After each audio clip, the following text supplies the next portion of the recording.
To today's episode of the Blueprint Podcast, where we throw out the old blueprint so we can learn to become who we were always meant to be. I'm your host, Jason Smith. If you haven't already, make sure you click the subscribe button and share the podcast with your friends on social media and tag me in it at jbirdfit. Today, I have a very special guest for you, Stone Fredrickson. He is the founder of Stone Media Agency, content creator, coach, mentor, and leading the way for anyone who has interest in growing the personal brand through authenticity and having a clear vision for their personal mission. Stone, thank you for taking the time to be on the show and to share your knowledge with the Blueprint audience. I've followed you for a while now, and you're someone that has inspired me during a time in my life where I was making massive changes. I had to take a massive pivot, and I've taken your course online and implemented your guidance. And what changed everything for me, though, was actually finding my voice and really starting to settle into that. Now all of my social media is growing daily with no signs of stopping, and it's been in part thanks to what you've been putting out online. So for those of you who are looking to grow on social media, this particular episode is going to feel like a masterclass. So Stone, if you would just tell everybody a little bit about yourself and how you got started. Of course. I appreciate you for having me on. Yeah, my name's Stone Fredrickson. I'm a 19-year-old full-time content creator, and I own a media agency where I help creators and brands grow and make money from mainly TikTok, but also other social media platforms. And my kind of story started around when I was like 16, 17 years old. I kind of pivoted from sports. I was a uh, big kid in sports, and so I had to pivot from that because I got a bunch of injuries, and so knew I needed to get my shit together and make some money. So my idea was I get into e-commerce and make some money there, and then when I turn 18, I could start investing in real estate and make money that way. But so I was around 17, 16 years old. It was like August of 2020 during COVID, had a lot of time on my hands, started e-commerce, drop shipping, print on demand, Amazon FBA, all these different side hustles and business models. And 6 to 8 months later, none of them really worked, lost a couple grand, and was like, you know what? I know a thing or two around social media. Personal finance and investing, and knew kids at my school really didn't. And it would aggravate me when they would spend their money on stupid shit and just not invest it and not build their wealth and not take advantage of compound interest. So I was like, instead of being a smart ass at the lunch table, I'll just make some TikToks. And so started making TikToks around April of 2021, grew my first account to 50,000 followers in less than 2 months. And then people were wondering how I got TikTok famous, because that was the label back then. Right. And instead of just repeating myself to every single person, I just started a new account called Coach Stone, as just with the intent of it being like the hub of information. Um, and then quickly grew that account to 100,000 followers in less than 2 months. And at that time, I just turned 18, started my media company, and started consulting creators and brands at a very affordable rate. I was charging like $20 for 30 minutes. But Right. over over about 6 months of continuously doing that while growing my accounts, I quickly scaled up my price, my one-on-one price, to $1,000 an hour. And so I stopped doing one-on-ones and then moved into group coaching, and started scaling my company. But now we are here. I'm 19 years old, not going to college, and making a good amount of money and helping a lot of other creators and brands. And so what are your thoughts on college versus starting a business? What do you Yeah. think is more beneficial? So I'm a born bred entrepreneur. I haven't realized this, but like ever since I was a kid, I was doing all sorts of businesses, from lemonade stands to flipping little fidget spinners and AirPods. So I'm a big, and I love numbers and I love problem solving. So when I first started legit getting into business, like in e-commerce, I fell in love with it, and I knew wanted to do that and really gain the freedom of being an entrepreneur rather than being tied to a curriculum or a job. So for me, college was, I did not want to go to college whatsoever. I hated school, didn't like it. I was good at it, but I did not like being told what to do, when to do it. And so, I chose a different route. I think it all depends on what you're wanting to do and what you're trying to do, and why you're going to college. I don't think you should go to college if you don't know what else to do. I think college really only serves people that are going into the STEM field or law. I think if you're getting a marketing degree or a business degree, it's quite pointless. Marketing, especially, is constantly changing, and I think you're better off just getting your feet wet with marketing on social media, with paid ads, with maybe even start an agency and help local businesses market their products and services, and you could do it for free to get reps in that way. Because you go to school, you're just going to learn billboards, books, or how to market on a bus, or marketing strategies that are really just kind of out of date, and they're not going to Just more really talk. traditional methods. Yeah, and Yeah. we've had, I took business class in high school, and we had a marketing degree, a guy with a marketing degree come in and speak, and he didn't even mention social media once. And I'm sitting there like, what are we doing here? I mean, social media is significantly changed the entire economy and marketplace. So yeah, and especially entrepreneurship too. Like if you're going to school for entrepreneurship, like you're way better off just starting a business and failing and continuously doing that. I think you're going to learn a lot more by doing than just reading out of a textbook that's 20 years outdated. So I guess it just all depends on what you're really trying to do. I think, again, the best piece of advice I got was like, don't go to college because you don't know what else to do. I think a lot of kids, they're just forced to do it, forced to get the loan, get in debt. Then the credit card companies start reaching out to them, then they get in the credit card debt, and it kind of snowballs, and then they're sitting there at 25, 30 years old with a couple $100,000 in debt, not knowing really what they should be doing. So yeah, and it all depends on your situation, right? Like, I don't know if your parents are going to pay for it or if not, but like, there's a lot of moving factors that play a role in that decision. I just highly recommend really looking at all of those variables, and really what you're passionate about and what you want, how you want to live a life in 5, 10, 15 years, and if college plays a role in that. How did you get started in investing and with all this stuff? Like, who was guiding you through Yeah. this process, or who was your inspiration that you look to for growing your social media management?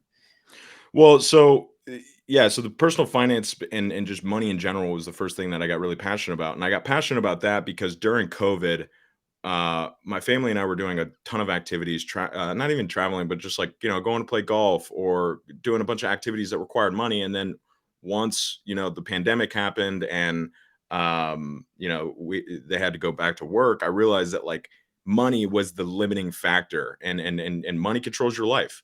If you don't have money, someone is controlling you. And so I knew for a fact that like I needed money. I needed money for time freedom. I needed money for location freedom. I needed money to be able to do things with my friends and my family, and to take care for the loved ones. So that's what really opened my eyes, because I was like, oh, why aren't we golfing anymore? Oh, it's because of money. It's because my dad has to work. It's because my brothers have to work. It's because it costs money to golf or do some of these activities. So I got really passionate about money that way, and realized that like a lot of millionaires get into real estate, and 90% of millionaires are into real estate in some way, shape, or form.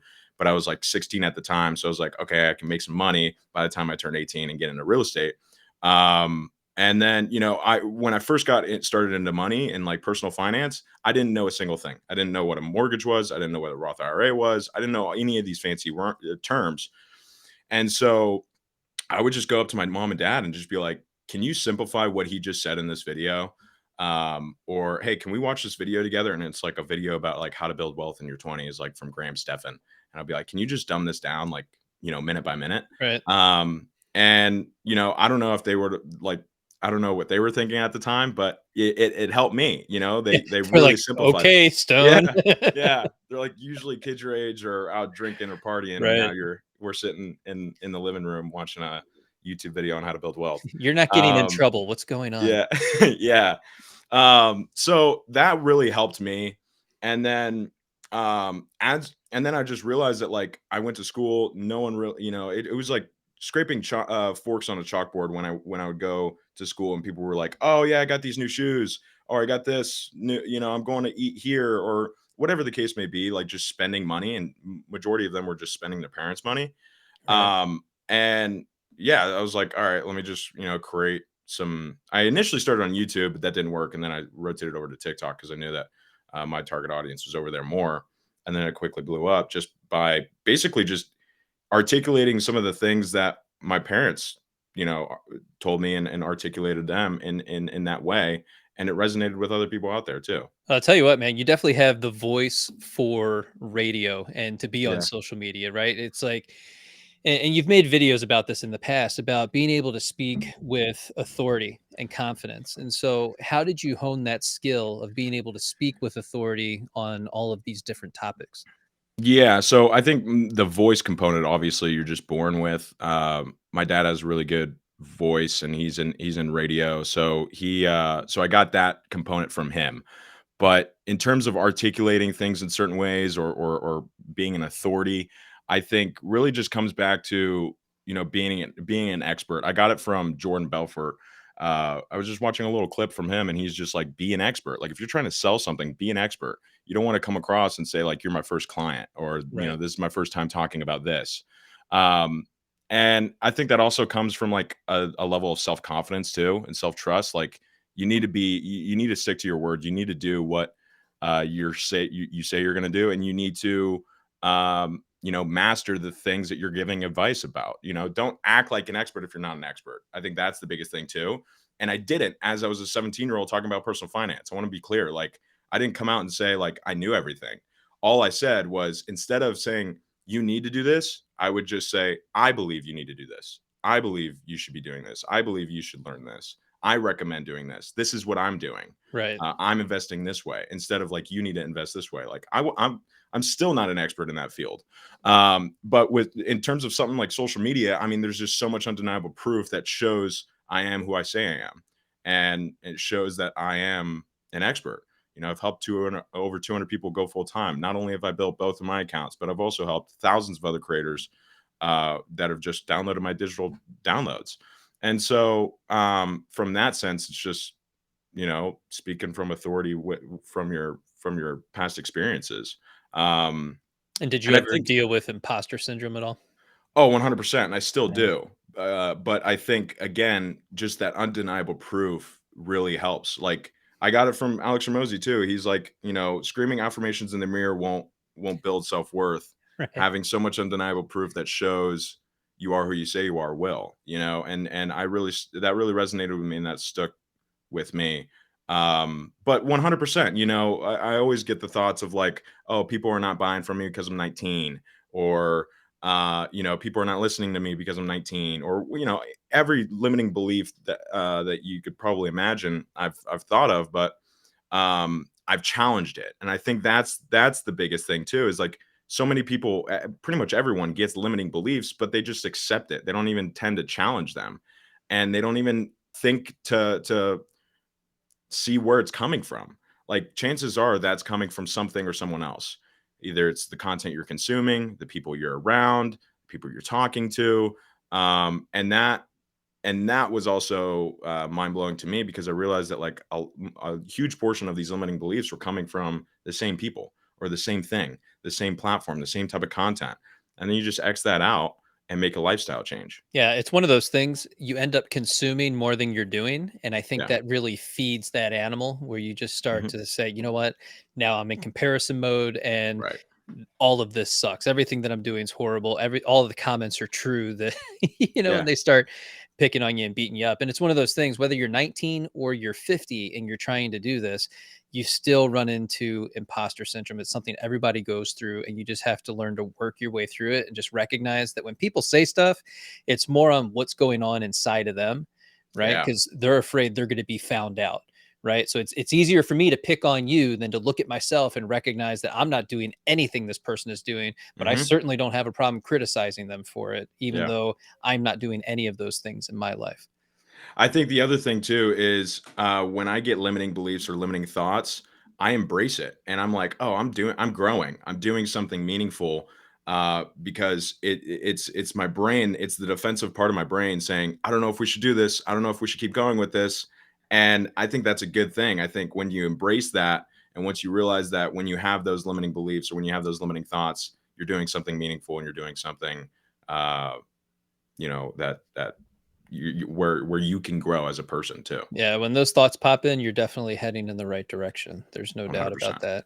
So, who's been some of your biggest influences in terms of personal development? Because clearly you've done a lot of work, you've read a lot of Yeah. books. Give me like 3 books that really resonate with you.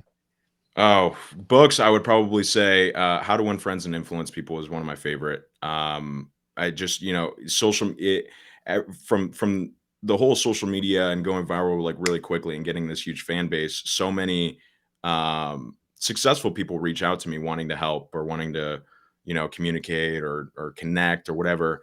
And so that book really helped me nurture and gain relationships. And so that I highly recommend that book. Another book is Think and Grow Rich.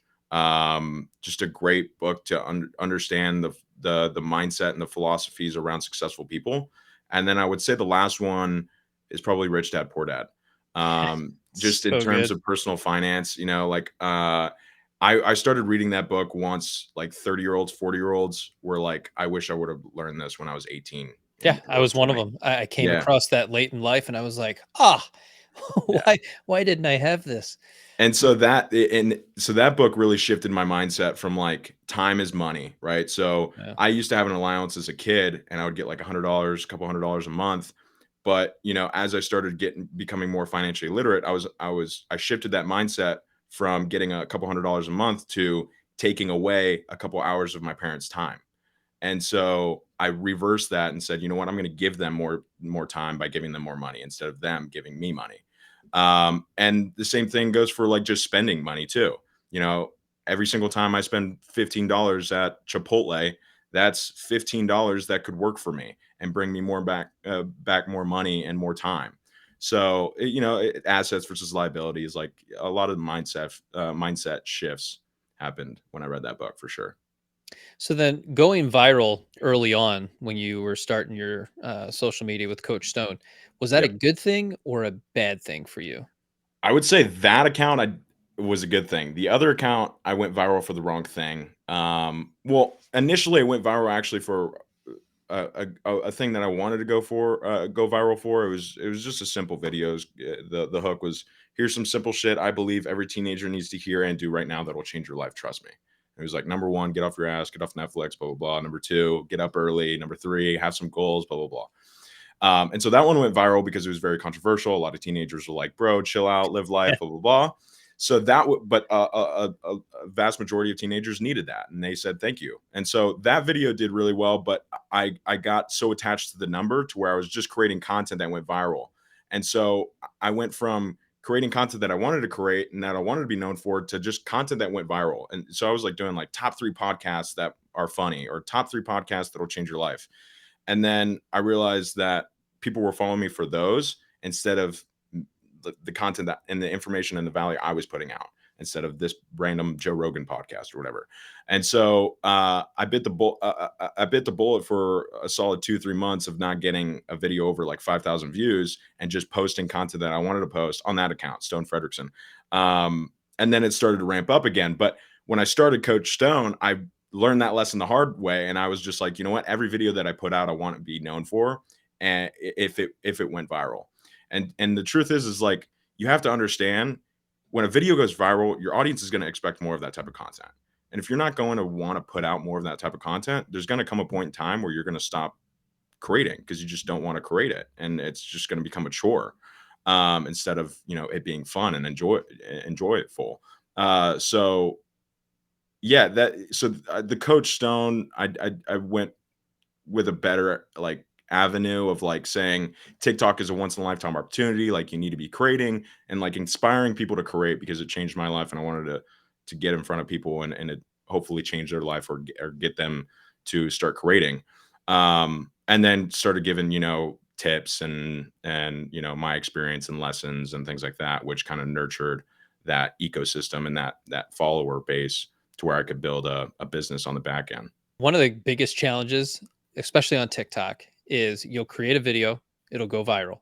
Yeah. You'll create a very similar video, the very next video, and it'll get 2,000 views, 5,000 views. It might be a slow burn video where it takes a Yeah. month for it to get to 10,000. How do you deal with that? in your head when that's Yeah. happening, because it's really hard to gauge, well, what type of content should I be creating? Because if Right. I did one thing and then I did it again, I repeated the process and it wasn't successful. Is it the content? Is it the subject? Because it's very similar. So what's going wrong in that process there, and how do we deal with that?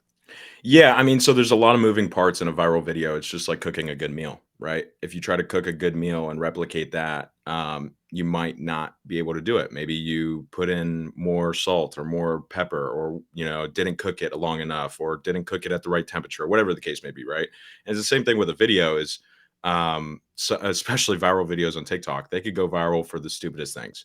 But one of the best ways to gauge why it went viral is by looking at the comments, because the comments are direct reviews basically on why this video did well. Maybe it was because you spelled something wrong, you look a certain way, you sound a certain way, uh, or it's just great value. It's a great topic. The way you spoke and articulated the value is great. Like, that's where you can really pull all that information, and then try to repeat that. The best way to kind of consistently go viral or consistently gain, that type of traction, is to have a recurring piece of content that you want to be known for, but also that people can gain value from, and want to continuously come back to your account for. And so if that video that you went viral for was a recurring piece of content, that can, give the viewers kind of an idea that you consistently put this type of content out, and they can, expect more of it if they were to follow you or watch it. But again, it's just, I would really try to look at that video objectively. And if you can't, even just ask people around you, like, hey, like, can you watch this video? And that's what I do. And I even just evaluate how they react. Are they keeping their eyes on the video? Do they veer off? When did they veer off? Why did they veer off? Um, all these factors are important. And you just learn along the way. It's not like one video that goes viral gives you all the information and all the tools to just continue to replicate that. Right. There's little takeaways here and there with each viral video, or even a video that gets over 10,000 views or 50,000 views. um you get a gist of why the video does well and why people are gravitating towards it. And that's what I would encourage you to focus on, is the people. We talk, a lot of people talk about the algorithm, but in reality, the algorithm is just the audience, because the algorithm caters to the audience, because the algorithm wants to feed the audience content that they enjoy. And this goes for every platform, but especially TikTok, because TikTok is an interest based algorithm, meaning it will read the interests of the viewer and try to match content that is similar to those interests, because TikTok's main goal is to keep people on the platform, and that's how they do it. And that's why it's so addicting, because the For You page, it shows you content that you just love continuously. Well, you get those comments all the time. Well, this For You page really said for you today, right? Yeah, yeah, It's yeah, like, yeah, yeah, yeah, yeah, exactly. So and this goes down to like marketing too. It's like marketing as a whole is just knowing people, knowing how people behave, how they interact, how they communicate, what they like, what they don't like. I mean, from billboards, benches, buses to social media, it's all just knowing people. And so when you study people, when you study the audience, what information, what value they are in need of, and how you can provide it in a way for them to want to consume it, that's the best piece of information you can have as a creator. So that way you can really replicate that, and you get that from posting, and from going live, and from going to where that audience already is, and maybe other creators that are already creating content, looking at their comment sections. Oh, this video did well because this audience is liking the way they articulated it, or the way they formatted it, or whatever the case may be. I will say there are creators where you're like, why is every video going Yeah, viral? Like, yeah. doesn't make sense, because you're in the same space and you're creating the same content, and you look at it and it's like, well, there's a ton of more value here. They're kind Yep. of they're really not giving the full expression of what they should be for what they're talking about, but Mhm. for whatever reason, it's more viral than the other video that has all this value in it. So Yeah, it's interesting. it's a level of authenticity too, right? Like, the smartest people aren't going to be the most successful on social media. If that were the case, I would be at the bottom of the barrel. Because I'm, Uh, 19. Like, if you take the best digital marketer in the world, they're probably a lot smarter than me. But like, it's all comes down to compassion, like being like wanting to help people, and without any expectation of getting anything in return, but also authenticity to provide that in your authentic way. And authenticity just comes down to self awareness and transparency, your ability to understand you, yourself, how you articulate things, how you talk, and then being able to be transparent with that. And that's how I think I'm so good at like being authentic is I know that I'm straightforward. I'm straight to the point. I have a deep voice. I can gain people's attention if I hit them like emotionally with the first hook. Um, other times, like I interviewed Tim Chiziano on my podcast. He's a vlogger on TikTok that just vlogs his day in the lives in New York, and I really noticed when I posted those podcast clips that he is way better doing voiceovers than talking heads, and he does talking heads every now and then, but there's a reason why his vlogs continuously do well is because that's his strength. He's playing into his strengths Right. of having a great voice but hiding his weaknesses of not being good on camera and being kind of, it's just the facial expressions are very dull. Sure. And so that's, it's just, and you see it with every other creator too. People that have accents, people that have maybe disabilities, or, like I went to VidCon last year and there was triplets, so like you play into your strengths and you play into, um, yeah, like how you can provide the whatever value you're providing in the best way, authentically. In 2023, what does it look like for how many times we should be posting? How many times we should be going live during the week? Yeah. Do these things still matter? Yeah, I mean, so okay, so let's start with posting. Posting is I'm going to go for the beginner, the person that has never made a video before. You should be posting 3 times a day, okay? And the reason for that is because you may think, oh, well, what if I just post one video a day and make it great quality? Well, you have no great quality because you haven't built the skill set of creating content. So, and I tell this to my clients all the time, there is no quality without quantity. And this goes with everything, working out, cooking, swimming. How do you expect to, compete against Michael Phelps if you've never swam before? And I'll tell you It's what, TikTok will remind you because it does that 1 year ago today thing. yeah, And yeah, your old video will pop up and you're like, oh God, yeah, that was yeah, awful. exactly. Exactly. So, And at the you know, time con- you're like, this is great. yeah. So content creation is a skill. It's just like Yeah. everything. So if you're in the beginning, like I'm a firm believer in posting at least 3 times a day for at least 6 months. That's what I did with my first account. I said, you know what? Because I was in high school and I was fearful and insecure of what my friends and family would think of me. But I realized that the impact that I wanted to make was more important than my fears and insecurities. And I just I just wanted to see if this thing could work. And so I said, you know what? I'm going to post 3 times a day for 6 months straight. I don't care what my friends think. I don't care how many followers I get, how many views I get, how much money I make. I'm just doing this 3 times a day for 6 months straight. Um, and you end up posting a lot of videos, and you end up at least getting a couple videos out there, and you learn a lot. Now, if you've already posted like 500 videos, 300 videos, and none of them have really done it well, then I would start to maybe bring that quantity down and focus more on the quality aspect and what makes a good video for your particular niche and impact that you want to make. So then at that point, do you start a new TikTok or do you private those videos No, and I would just continue going? I wouldn't private any videos. I wouldn't delete any videos.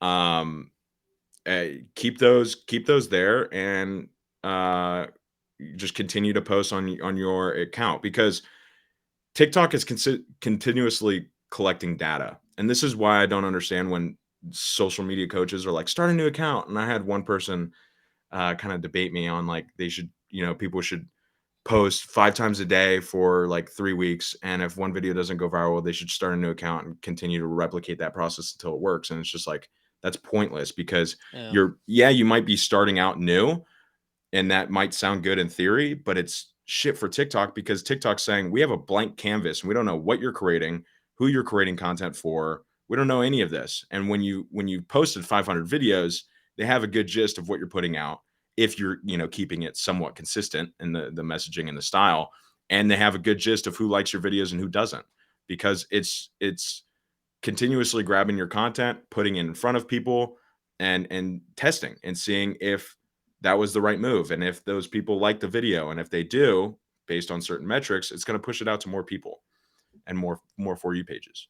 And so how important is style? Because Yeah. like for me, I do a couple different things and I can tell you a couple months ago I privated a bunch of videos because I was all over the place in the beginning. You're trying to feel things Right. out, figure out where you're Yeah. going. Well, now you've got 6 to 9 months of stuff that didn't really work, right? Two, Yeah. 3,000 views. So private all of that, hone in, niche down, start focusing on one particular topic. That's because I started to become known for that topic. So I'm like, all right, we're Right. going to roll with it. I enjoy it. So we can continue talking about it.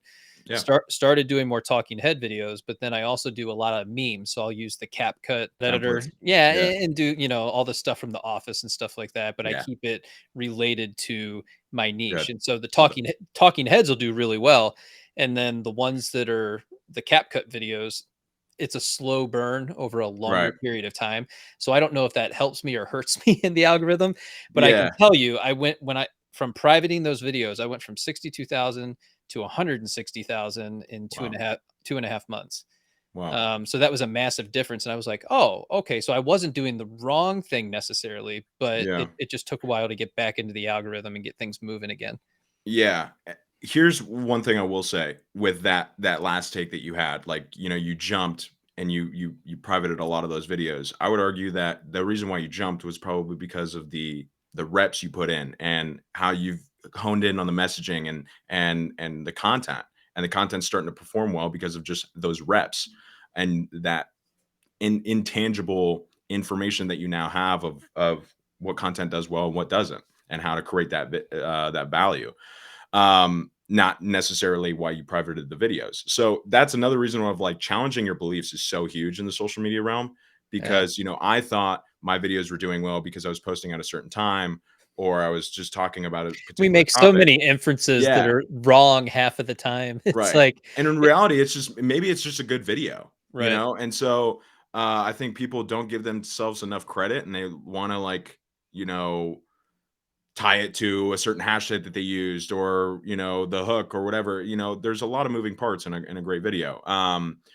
But yeah, I mean, like, I think it's just so important, again, to just get those reps in, and then over time you can start to really understand. Oh, in terms of style, so in the beginning, like, try as many different styles as you can. And when people come to me and they're like, Stone, I've made 300 videos, I've tried everything, I don't know what else to do. I'm like, you're totally wrong. I've made 1,500 videos and I probably haven't even scratched the surface of what I've tried.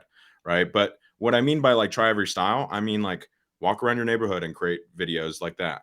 Do a green screen, do duets, stitches, maybe create a video on your couch, on in your office chair, maybe put it on a tripod and speak that way, and kind of use some hand signals, maybe even create videos in your bed. Like, I've created some videos in my bed of, like, It's me, so like, being strange. tired Yeah. and just not wanting to work, and that relatability really resonates with people.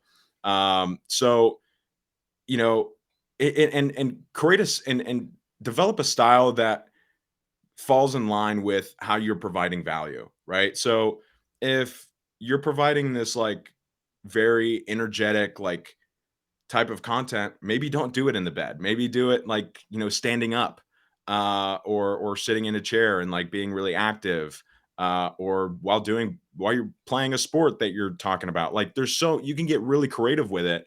Don't say, like, I would really be in the mindset of, like, yes, or I'll try that, or maybe, instead of, like, no.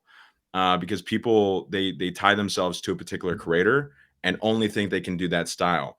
Only think that they can do the podcast mic style.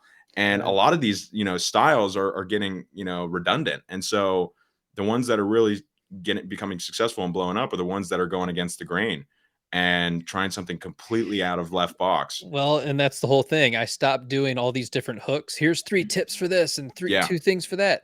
And I just moved into, I'm outdoors all the time. I've got my sunglasses, my hat on, and a weighted Yeah. vest, and I'm like, take a walk with me. And that Love it. take a walk with me just sucks them right in. People are like, I really felt like I was on a walk with you. Yeah. And it was so relaxing and it felt so good. So now you've evoked an emotion, and they're fully invested in whatever it is that you're saying in that moment. Mhm. So it makes a difference. Yeah, I mean, and if you're gonna, like, the other thing too is, if you're going to, like, talk about a particular news event or something that's, trending, instead of just doing a talking head with a traditional background, maybe get a green screen article, like, green screen an article headline of, that event, and say, an engaging hook and point to the headline of the event, or if you're talking about a particular celebrity, green screen a picture of that celebrity so people already know that you're talking about that celebrity in some way, shape, or form, instead of relying on them getting to when you even say their name, right? So at the end of the day, it's a video. People are watching it, and the visual component plays a huge role in the video. I will say I don't know the guy's username, but he's also bald and bearded, and he does all the news stuff. The news, yeah, Yeah, but he's got his voice is what carries all of that, right? Because it's like kind of monotone in the way that he speaks, and he's just putting it yeah, out there. He's like, "There's no outside influences. I'm just giving you what yeah, actually happened, and I looked at it, and now here you go, here it is." And it's just like exactly, pulls you in every single time, and it's just yeah. talking And head standing there. he uses images above Yep. him too. Yeah. Yeah, of just like little things. Like Hmm. again, if it's about the submarine, it's just a picture of the submarine. Like little things that really tie the viewer in. But everything he does is so well thought out, and Oh yeah, he even showed the other day like how much research goes into what yeah, he's actually providing to people, and it's just awesome. So yeah, and he was even asking the question, "Hey, do you want to know my setup? Do you want me to dive into some of this other stuff?" And it's like, well, yeah, I'm invested now, yeah. so regardless of whether I care about your setup or not, sure, I want to see your Right. setup, show me. Yeah. So shadow banning and the algorithm, is shadow banning real? Do we need to worry about that? Yeah, shadow banning I think is a very popular excuse or label that people kind of go to when their videos aren't doing well. And the bottom line is TikTok wants to help you and they want you to help them. They want you to put out valuable content that's going to keep people on the platform out, and they want to match it with an audience to do best with to keep people on the platform, but more importantly to incentivize you to keep creating content because it's just doing well. And so, the idea that there's someone at TikTok just, dimming your content is pretty ridiculous. Now, with some other platforms, it's a thing. It's already come out to be a thing. Right. And you can't really control that. And the other thing too is like if you go against community guidelines, yeah, you're gonna get dimmed. You're gonna get reduced in terms of engagement, and that makes sense. You're going against the rules. And so, is shadow banning a thing? I wouldn't tell yourself that you're shadow banned. I'm a firm believer in taking like full accountability, full control of what's happening in my life and the results that are happening around me. And chances are your content's just shit. Right. No one's not, the content's not resonating. The ideas are very specific. The ideas are not appealing to people. The style might be redundant or old or boring, and this is why I always tell people like macro of all of this, growing on social media, being successful on TikTok, all of this, like I've dumbed down to three things. And that is number one, the value you are providing your audience. Okay. Inspiration, education, motivation, and exactly what value that is. Number two, how you are providing that value. Are you doing it in this long, dreadful, boring way with no text, with no captions, with no images or videos? Or are you doing it in this simple, effective, way with images, with audio, with sound effects, or whatever you really need to provide that value in the best way? And then lastly, the third point is how consistently you're providing that value. Are you posting once a week or are you posting 3 times a day? And the one that's posting more is just going to get more at bats and get more chances. Those are the three. Obviously, there's very little micro details in Sure. all three of those, but like that's what you should be focusing on, not the algorithm, not a hashtag strategy, not an SEO tip. Literally, just the viewer and providing them with what they want in a way that they want it. Yeah, just don't suck. Yeah, So when it comes to selling, what are some best practices there? Because we all have a link in bio, and yeah, we want to use the call to action and send people there. yeah. But that on TikTok especially has been a struggle over time, because it's like, go over here, press Right. the plus button, right? And Yeah. you just can't say the words, unfortunately. So um, what is the best way to handle that in your video content? So back to when you were asking like how many times you should go live, you should be Hmm. going live at least 3 to 5 times a week. Live is where you're probably going to convert the most, just because that's where people can really communicate with you and connect with you at a like live. It's basically like, like if you were just creating videos, it's just like you texting and trying to build a relationship instead of FaceTiming and calling, which would be the live component. And selling anything, you need to have some sort of trust, and you need to build some sort of relationship with the viewer or with the person. And so you build that relationship by continuously showing up every single day, multiple times a day, in the right way. So that's the other component of it, is like continuously showing up, going live. And then in terms of like micro details of like what to say, how to convert, you should have a call to action in your bio, like book a one-on-one call with me and put the arrows down. Something like that, whatever the product is. You should be posting Instagram and TikTok stories, like about your offers, about your day, about maybe student wins or client wins or testimonials. Um, and then about 25% of your posts should be what I like to call promotional posts, meaning not ads, not saying, "Hey, I just came out with a new product. This is going to be great. It's this, that, this, blah, blah, blah." No, no, no. Making valuable content and positioning your offer as additional value. So to give you an example, I had a hook template sheet that I offered a little while ago, and I would create a video saying 98% of your video performance is based on the hook. The hook is the first 1 to 3 seconds of your video. Here are 5 hook templates that you can use for your next video. If you enjoy these 5 hook templates, you can get my 50 hook template sheet in my bio, right? So if they like the 5 hook templates, they can go ahead and get it, right? Like, if you're looking for a simple workout plan every single week, here's one that I give to my clients. But if you want one that's a little bit more personal to your needs and wants, then schedule a one-on-one call with me, or whatever the case may be, right? You're still providing value, and you're just positioning your offer as either additional value or different way of getting that same type of value in a better way. Uh, and so that's kind of how you go about it. Now, a lot of people say like you can't say link in bio, you can't say some of these words. Again, I'm a firm believer that you can. I've had videos go viral where I'm saying link in bio. I've had clients go viral when they say link in bio. It just Okay. comes down to the video.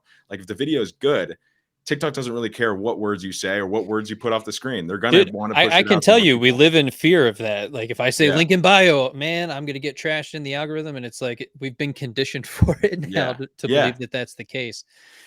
The other thing I would say too is like people aren't dumb. If they want additional value, if they want to meet with you, if they want to, talk with you, or if they want to find something more about you, they know where to go. They know that there's a link in your bio.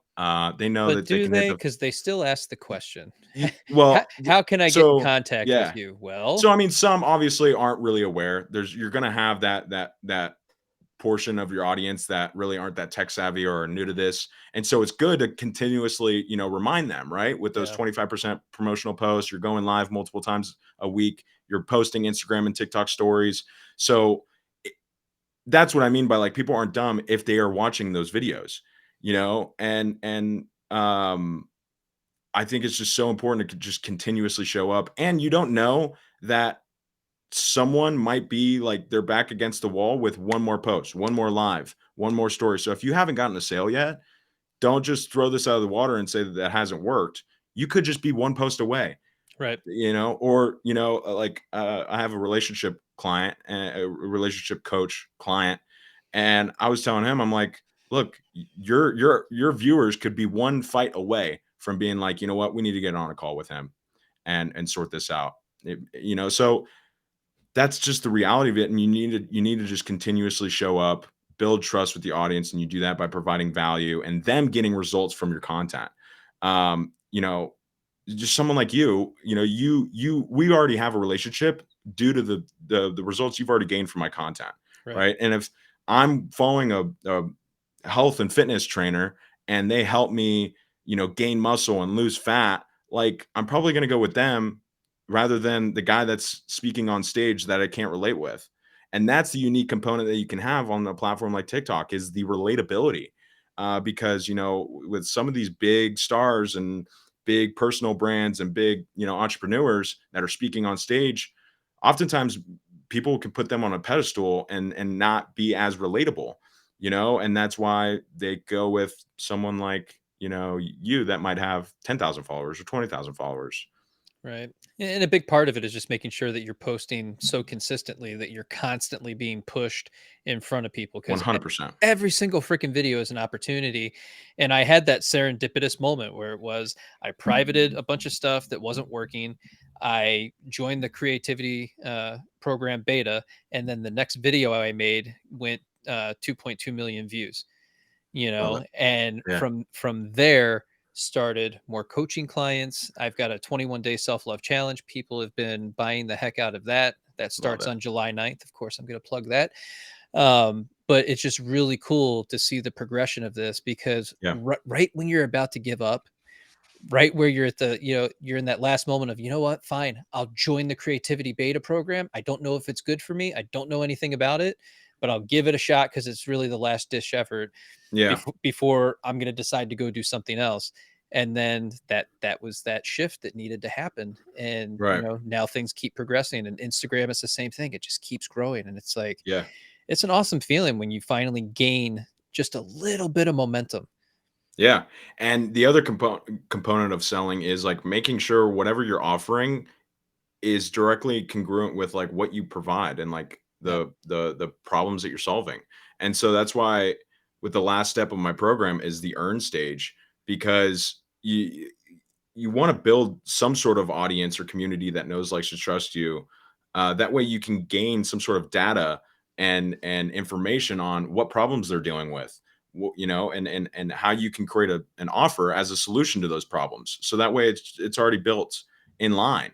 A lot of people just like, think of making merch because they see Mr. Beast build merch or this other creator build merch. And so, they decide to do that instead of coaching, or instead of, providing one-on-one coaching, or, a digital download, like a course or an ebook. Um, so it's important to build that audience, evaluate that audience, and provide them with what they are in need of in the way that they want it to encourage conversions and sales. And the way that I've found that to be the best is through a platform called Stan instead of like Linktree or Beacons, because Stan is contextually fit for social media and content creators. It's basically like your all-in-one creator store builder. So you can offer coaching, digital downloads, you can do email sequences, you can do email newsletters, you can do video response, you can do courses, you can offer anything on there. I do wish Um, they had a direct integration with Kajabi, though. I put in for that yeah, one. That would be yeah. helpful. Yeah. I mean, there's obviously maybe a Uh, couple things that they can definitely improve on, but overall, I think it's just like a simple platform that pretty much any creator can hop on and start offering things to their audience within 30 minutes to an Immediately. hour. Yeah. Yeah. It's so And user friendly. um, yeah, and so, you can use a platform like that and start, making some money from your audience. And, back to my story and me doing, one-on-one calls for $20 for 30 minutes. I did like 300 of those before I started charging $1,000 an hour. And the reason is because I needed that information. I needed those reps, because I haven't done that before. Right. And yeah, I wasn't making a killing in the beginning, but I gained the intangible information that I needed in order to make a killing 6 months, a year, 2 years after. And the other component to this is back to when you were saying like you just need one more video. That's especially true because I sign clients all the time that are like, I was following you when you had 5,000 followers. I was following you 2 years ago and now I'm starting to buy. So Yeah. again, just because you're 3 months, 6 months, 9 months into it and no one has bought yet, maybe you just need one more month. Maybe the person just needs one more month of your content to get them to understand that like you're consistently showing up, you're about this, and they should go with you. Yeah. I mean, you're growing and developing into the person that you need to be, get the clients to push the business forward. And Right. so you talked about your 80-year-old self. Um, Mhm. Explain to people what that is in terms of looking back on your life. So I every now and then I literally will sit down and talk to my 80-year-old self. Or I'll be in an experience or in a situation that maybe I'm not as grateful for, and talk to my 80-year-old self.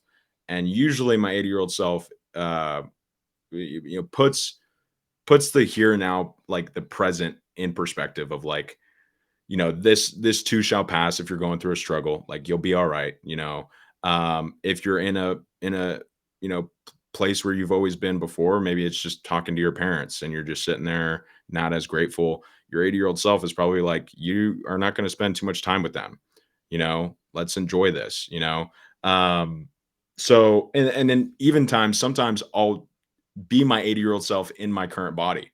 So I'll be 80 years old and I'll be like, wow, I'm on a podcast with Jason. Jason looks so young, because right. And Right. like, this is amazing. And, it puts it in perspective of like, you know what, this might be the last time that I do a podcast, or this might be the last time I interact with Jason, or, you know, uh, this might be the last time I hang out with a friend. And when you put it in that way, I think, at least for me, it helps with being more grateful and appreciating the present moment, but also not putting too much stress or pressure or judgment on myself when I screw up or make a mistake or I'm in a bad situation. And it's looking back and just, from your 80-year-old self looking back on this moment, you can sit back and say, you know what? I am proud of who I was in that moment. I may not have been proud of other moments in my life, but I can look back on this particular moment from that age and say, you know what? I've done everything that I know how to do, and I'm willing to get the information to help move myself forward and create the life that I really want to have. That the 80-year-old version of me is going to be absolutely proud of and thankful for, and have that same level of gratitude that you're displaying now. And I think that's awesome. 100%. I think the other thing too is like, for people that are younger, it's a matter of like taking risks. I'm a firm believer in taking risks because you don't really have that much luggage or that many responsibilities yet when you're young. And so if you're scared of taking a risk, if you're scared of traveling somewhere, whatever the case may be, talk to that 80-year-old self, because chances are that 80-year-old self would probably tell you to do it. And in most cases, the things that we fear the most are oftentimes the things we must do. So Absolutely. yeah, I mean, like, it's really served me, and I sincerely recommend sitting down and having a conversation with your 80-year-old self. Stone, this has been amazing. I can't thank you enough for sharing your knowledge and expertise with the Blueprint audience. How can everyone stay connected with you, and what services do you currently provide? Yeah, so I have you can follow me on Instagram, Stone Fredrickson on Instagram.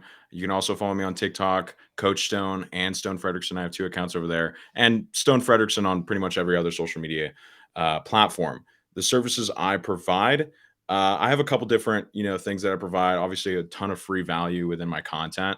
I have a free training in my stand store, which is in my link in my bio. I have like a TikTok 101 basics boot camp. And then I have my main coaching program called the CORE program. And CORE is just the acronym that stands for the 4-step process we run through. So C stands for clarity, O stands for optimize, R stands for refine, and then E stands for earn. It's a 3-month coaching program designed to help industry experts that know something build an audience that knows, likes, and trusts them, but also make money from that audience. So if that's you, if you're interested in doing that, or if you're looking for maybe a different eye, or need some help with that, or getting to the next level, I truly believe I'm your guy. Yeah, I think you are too. Stone, thank you very much, man. Thank you.